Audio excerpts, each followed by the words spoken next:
Nellore city 49వ డివిజన్లో జనం కోసం జనసేన కార్యక్రమం, అదేవిధంగా భవిష్యత్తు గ్యారంటీ కార్యక్రమం జనసేన పార్టీ నాయకులు, తెలుగుదేశం పార్టీ నాయకులు అందరూ కూడా కలిసి చేస్తున్నాము.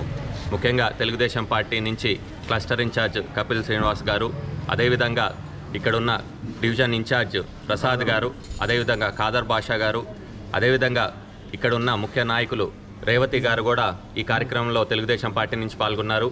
అదేవిధంగా ఇక్కడున్న క్లస్టర్ ఇన్ఛార్జ్ మా జనసేన పార్టీ అలేక్ గారు కూడా ఈ కార్యక్రమంలో పాల్గొన్నారు.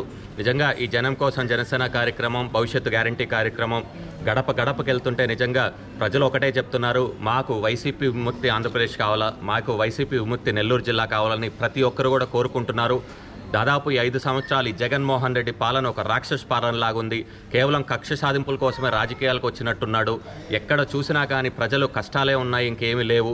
నిజంగా చూడాలంటే వైసీపీ వైఫల్యాలు, వాళ్ళ చేతకాల ఈ పాలన వల్ల ప్రజల బతుకంతా భారమైపోయిందని చెప్తున్నారు. మేము ఈ వైఫల్యాల గురించి రోజు గత 1.5 సంవత్సరం నుంచి ప్రతి గడప గడపకెళ్ళి వివరిస్తున్నాము. మేము చెప్పేదానికంటే కూడా ప్రజలు ఇంకా ముందరకు వచ్చి మేము అసలు ఈ పాలనలో బతకలేకపోతున్నాము, ఎక్కడ చూసినా దోమల సమస్యలు ఉన్నాయి, కనీసం దోమల మందు కూడా కొట్టడం లేదు, నెల్లూరులో కూడా విపరీతంగా క్రైమ్ పెరిగిపోయింది అంటున్నారు. ఒక పక్కన ఇలాగ ప్రజలు ఇబ్బంది పడుతుంటే ఈ జగన్మోహన్ రెడ్డి కానీ, వాళ్ళ మంత్రులు కానీ, వాళ్ళ కార్పొరేటర్లు కానీ యాత్ర 2 సినిమా తీసి వాళ్ళ సెల్ఫ్ డబ్బాలు కొట్టుకొని ఆ సినిమాకి ఎవరు కూడా ప్రజలు జనాలు వెళ్ళకపోతే కార్పొరేటర్లు వెళ్ళి చూడటం ఏంది, అసలు ఎమ్మెల్యేలు వెళ్ళి చూడటం ఏంది, మంత్రులు వెళ్ళి చూడటం ఏందని ప్రజలు వాపోతున్నారు, నెత్తి నోరు కొట్టుకుంటున్నారు. ఇలాంటి వైసీపీ నాయకులను మనం ఎన్నుకుందనుకుంటున్నారు. ముందర మీరు ప్రజల కష్టాలు తీర్చండి అంటున్నారు.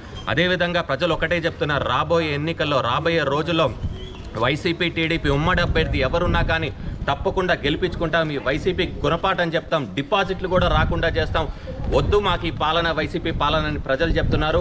అదేవిధంగా నేను ప్రతి ఒక్కరిని కూడా కోరుకుంటున్నాను, జనసేన పార్టీ టీడీపీ ఉమ్మడి అభ్యర్థిని గెలిపించుకోండి. రాబోయే ఎన్నికలు మన భవిష్యత్తు, మన రాష్ట్ర భవిష్యత్తు, మన భావితరాల భవిష్యత్తు అంతా దీని మీద ఆధారపడింది. నెల్లూరు భవిష్యత్తు ముఖ్యంగా దీని వచ్చే ఎన్నికల్లో ఆధారపడింది. తప్పకుండా జనసేన టీడీపీ ఉమ్మడి అభ్యర్థిని గెలిపించుకోండి. పూర్వ వైభవాన్ని తీసుకొని వస్తాము, హుందాదనాన్ని రాజకీయాల్లోకి తీసుకొని వస్తాము. అందరూ కూడా నెల్లూరు జిల్లాలో ప్రశాంతంగా బతికేటట్టు, ప్రశాంతంగా వ్యాపారాలు చేసుకునేటట్టు మేము జనసేన పార్టీ టీడీపీ ఉమ్మడి ప్రభుత్వం, ప్రజాప్రభుత్వం ఏర్పాటు చేసిన తర్వాత తీసుకొని వస్తాం. తప్పకుండా ప్రతి ఒక్కరూ మద్దతు తెలపాలని చెప్పి కూడా కోరుకుంటున్నాను. జై హింద్, జై